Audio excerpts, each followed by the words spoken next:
மரவள்ளி கிழங்க நல்லா அவிச்சு மசிச்சு எடுத்துக்கலாம். அது கூடவே 2 பச்சை மிளகா நல்லா நைஸாக கட் பண்ணது அதையும் சேர்த்துக்கலாம். 2 கொத்து கருவேப்பிலை கட் பண்ணது அதையும் சேர்த்துருக்கேன்.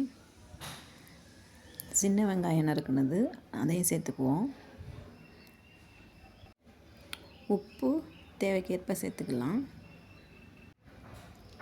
அரிசி மாவு 2 ஸ்பூன் சேர்த்துருக்கேன். அது கூடவே கொஞ்சம் தண்ணி லேசாக தெளித்து நல்லா பிசைஞ்சு எடுத்துக்கணும். நல்லா பிசைஞ்சதுக்கப்புறம் நல்லா வடை பதத்துக்கு தட்டிக்கலாம். பாருங்கள் மாவு எப்படி பிசைஞ்சிருக்கேன்னு. இப்போ எண்ணெயை காய வச்சுட்டு அதில் நல்லா வடை சைஸ்க்கு தட்டி போட்டு திருப்பி போட்டு நல்லா வெந்ததுக்கப்புறம் இறக்கி சாப்பிட்டுக்கலாம். வாங்க சாப்பிட்டு பார்க்கலாம்.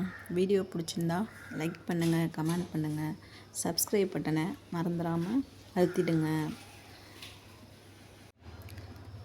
இதே மாதிரி நீங்களும் ஒரு தடவை செஞ்சு பாருங்கள்.